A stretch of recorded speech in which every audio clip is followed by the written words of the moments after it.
Hello, everybody, and welcome back to another Devotionable, brief devotions for busy people just like you. Today, starting off, new week, another chapter in the Gospel of John. A great chapter, a lovely chapter, an I am statement here in John chapter 11. A very familiar story as well.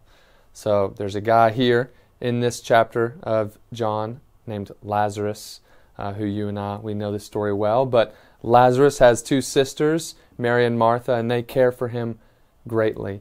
And so Lazarus gets sick, and Martha sends for him to come and to heal her brother, but Lazarus dies. Jesus, he tarries, right? He hangs out in the city that he's in, and eventually he does get over there to, let's see where they are. They were in Judea, and he arrives late, though, and Lazarus is already dead, and so Martha comes to Jesus, and she says, Jesus, where were you? And then Mary comes to Jesus, and she says, where were you, Jesus? Why weren't you here for my brother? And so there's all these questions coming to Jesus, and to one he responds, don't you know I am the resurrection, I am the life. And then to another, towards the second half of John chapter 11, we see a response that is followed by a very, very familiar verse for all of us. Maybe this is a verse that you grew up and you memorized this one because you knew you could keep it in your memory. It's John chapter 11 verse 35. Very, very short verse. Jesus wept. So, but why did Jesus weep? So Mary comes to Jesus and she says to him, if you would have been here, Jesus, my brother Lazarus, he wouldn't have died. And so what happens? Well, let me read a few verses to you. Verses 33 through 37 say this. When Jesus saw her weeping, and the Jews who had come with her also weeping, he was deeply moved in his spirit and greatly troubled. And he said, where have you laid him? They said to him, Lord, come and see. And Jesus wept. And so the Jews who were there with Martha and Mary, they said, see how Jesus loved him. See how Jesus loved Lazarus. But some of the Jews said, could not he who opened the eyes of the blind man also have kept this man from dying?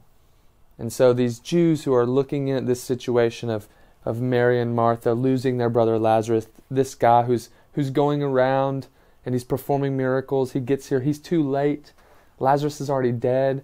Mary and Martha, they're experiencing hardship. I mean, I think it's a fair question to ask. Oh, well, if he opened the eyes of the blind, why didn't he come and save Lazarus? Oh, we see he cared a lot about Lazarus because he's crying.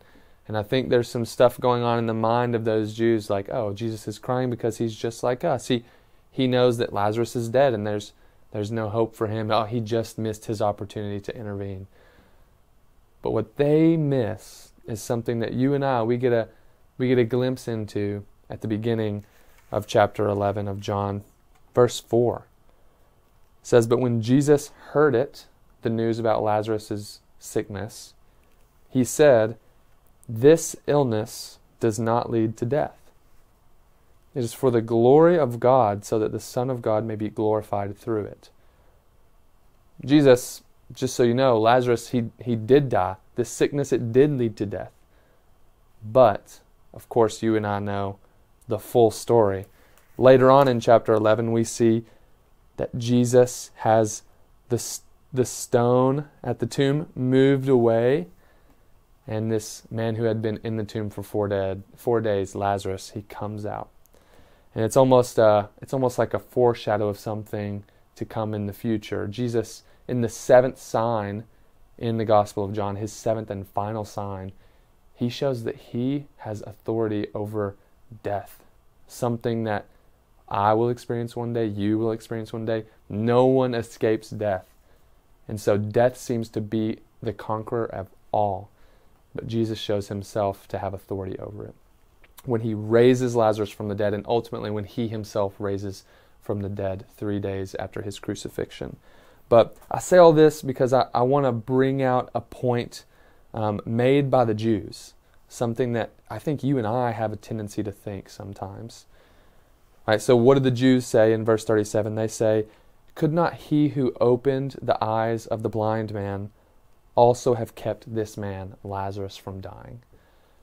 And I think in that question, there is this sort of reactionary thought that, Jesus, if you really wanted to do what was best, you would have done this. Or Jesus, if you really wanted to help this situation, this Mary and Martha, who loved their brother much, you would have healed him. You wouldn't have let him die. Well, I think you and I, we're finite people, and we don't always have the full picture. And so rather than asking ourselves the questions, beckoning with God, God, why have you done this? Why didn't you do it the way that I wanted you to?